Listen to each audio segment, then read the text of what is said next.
जय हिंद बच्चों। तो स्वागत है आप सभी का। स्टार्ट करते हैं आज का हमारा लेक्चर। आज के लेक्चर में हम क्या करने वाले हैं, देखो स्लाइड लगा के रखी मैंने, अब लगा देता हूँ।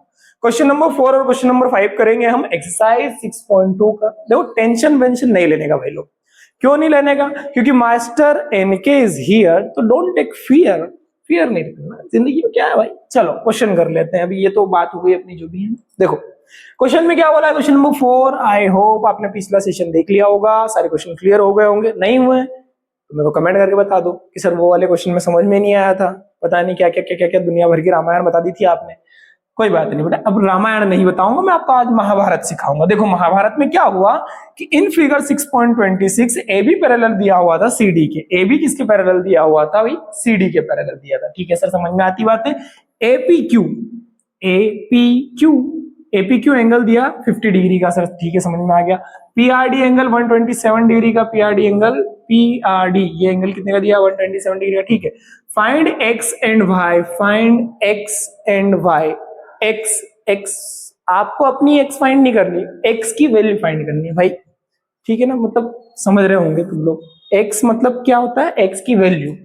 तो क्वेश्चन में कर लेते हैं हम। सबसे पहले हम क्या करते हैं, देखो भाई लोग, सबसे पहले तो हम सॉल्यूशन की पावर n लगा देते हैं, तो सॉल्यूशन बन जाता है। डिजाइन डालते हैं सबसे पहले गिवन दैट।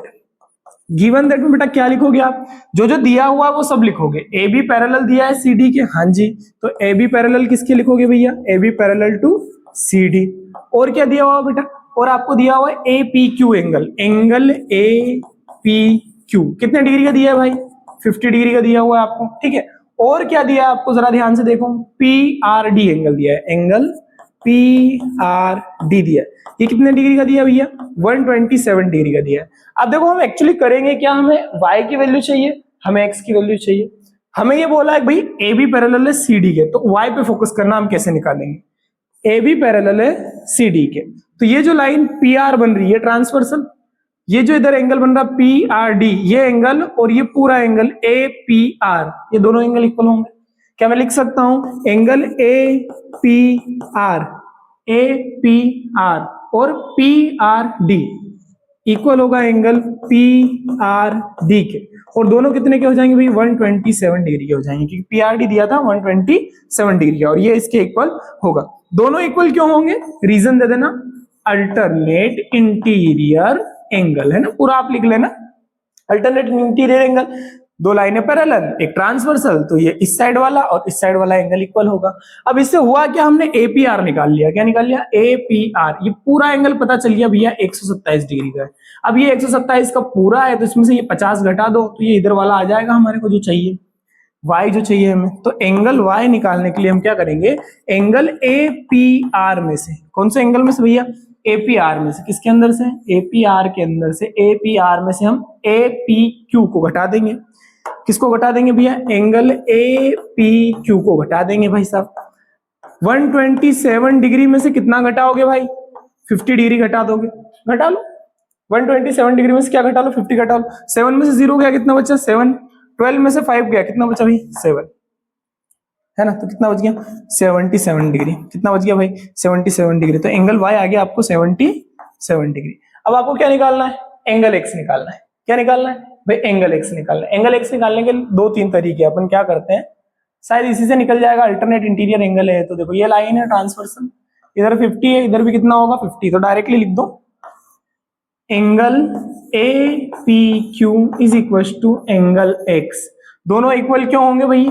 इसलिए होंगे क्योंकि ये अल्टरनेट इंटीरियर एंगल दिया हुआ है ना भाई हमें, क्योंकि ए बी सी डी के पैरेलल है, A B line C D के पैरेलल है, तो ये जो पी क्यू लाइन है ट्रांसवर्सल हो गई, इधर वाला एंगल इक्वल रहेगा।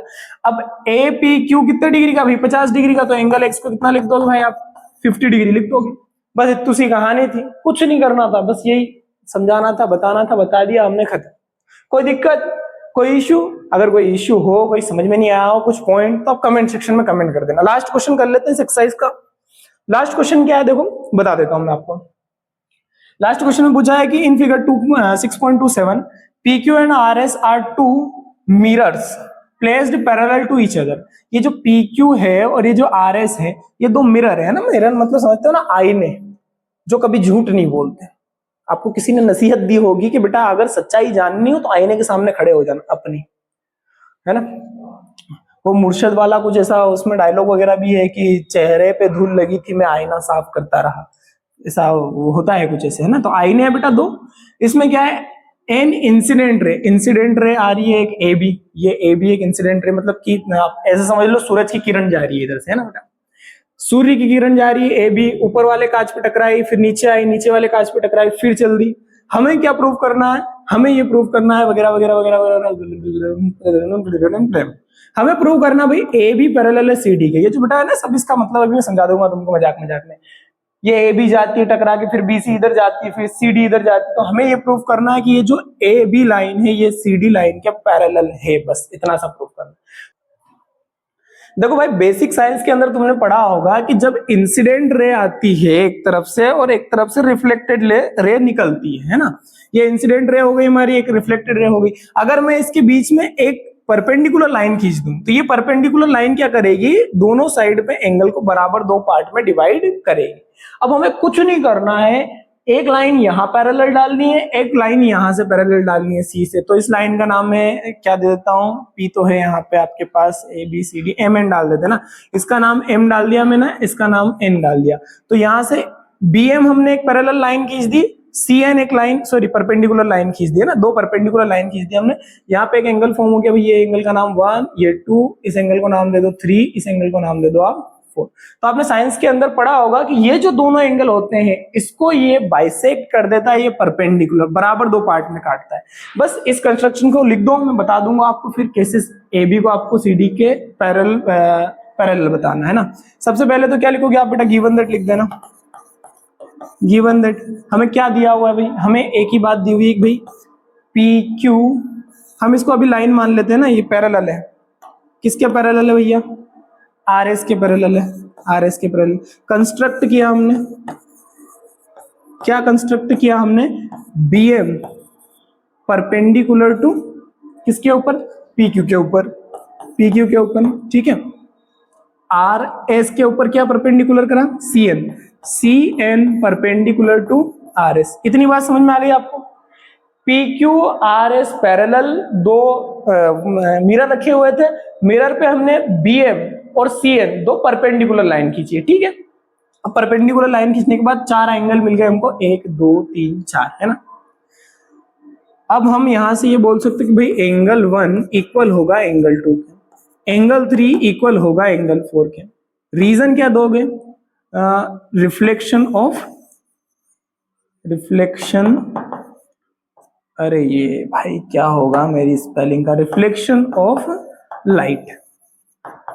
सीधा सीधा कॉन्सेप्ट है, आपको पता है, सिंपल सा कॉन्सेप्ट है साइंस का, है ना। रिफ्लेक्शन ऑफ लाइट की मदद से एंगल 1 एंगल 2 के इक्वल है, एंगल 3 एंगल 4 के इक्वल है। अब जरा कुछ नोटिस करो, ये जो परपेंडिकुलर लाइन है और ये जो परपेंडिकुलर लाइन है, ये दोनों लाइन है तो आपस में पैरेलल है। अब परपेंडिकुलर है तो यहाँ पे भी 90 डिग्री का एंगल, ये भी परपेंडिकुलर तो 90 डिग्री का एंगल, मतलब कि B M line C N line के पैरेलल होगी, B M line C N line के पैरेलल होगी। और अगर बी एम सी एन के पैरेलल है तो ये जो एंगल 3 है ये एंगल 2 के इक्वल होगा या नहीं। अगर ये दो लाइनें पैरेलल हैं और अगर एक ऐसे ट्रांसवर्सल लाइन इसको काटती है तो ये जो एंगल बन रहा 3, क्या ये एंगल 1 के इक्वल होगा या नहीं, बिल्कुल होगा भाई। तो मैं लिख सकता हूं angle 1 is equal to angle 3। अब एंगल 1 एंगल 3 के इक्वल क्यों है भाई, अल्टरनेट इंटीरियर एंगल प्रॉपर्टी की मदद से। अल्टरनेट इंटीरियर एंगल प्रॉपर्टी हमने यहाँ लगा दी है, दोनों लाइनें पैरेलल, ये एक ट्रांसवर्सल, ठीक है। अल्टरनेट इंटीरियर एंगल क्या होते हैं भैया, इक्वल होते हैं, तो अल्टरनेट इंटीरियर एंगल वाली प्रॉपर्टी हमने लगा दी।